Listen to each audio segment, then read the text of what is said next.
கிறிஸ்துவுக்கு பிரியமானவர்களே, தேவனால் மாத்திரம் மகிமை உண்டாவதாக. இந்த நாள் நாம் தெரிந்து கொள்ளப்பட்டிருக்கிற வேத பகுதி சங்கீதம் 147 2வது வசனம். கர்த்தர் எருசலேமை கட்டுகிறார், துரத்துண்ட இஸ்ரவேலை கூட்டி சேர்க்கிறார். ஆம் தேவ பிள்ளையே, நம்மளுக்கு ஒரு அருமையான ஒரு வாக்குதத்தை உங்களுக்கும் எனக்கும் கர்த்தர் கொடுத்திருக்கிறார்.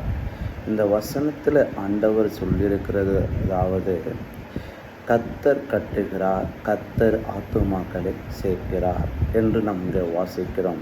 அதே நேரத்தில் நம்முடைய எதிராளியாக பிசாசு எப்படிப்பட்டவன்? கட்டப்பட்ட எருசலேமை இடிக்கிறவனும் சேர்க்கப்பட்ட ஆத்துமாக்களை சிதறடிக்கப்பட்டவனுமாய் இருக்கிறான். அன்பான தெய்வ பிள்ளைகளே, அவர் நம்மை கட்டி எழுப்ப போகிறார். அவர் நம்முடைய ஆத்துமாக்களை கூட்டி சேர்க்க போகிறார்.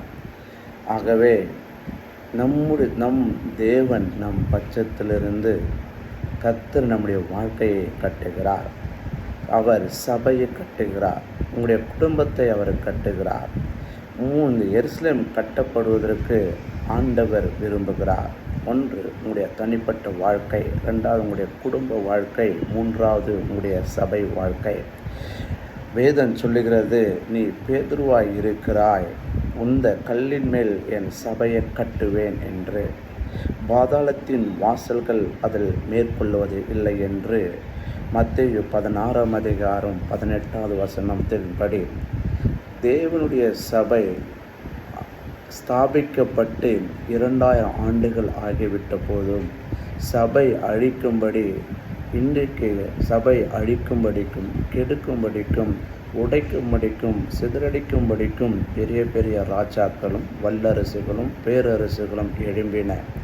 எதிராக எழும்பின இந்த வல்லரசுகள், பேரரசுகள், இந்த ராஜாக்கள் இடம் தெரியாமல் போய்விட்டன. ஆனாலும் கர்த்தருடைய சபை இன்றைக்கும் நிலைத்திருக்கிறது. ஆமீன் சொல்லுங்களேன். காரணம் என்ன தெரியுமா? கர்த்தர் சபையை கட்டுகிறார். இது பாதாளத்தின் வாசல்கள் மேற்கொள்வதில்லை. கர்த்தர் உங்களுடைய குடும்பத்தை கட்டுகிறார், பாதாளத்தின் வாசல்கள் மேற்கொள்வதில்லை.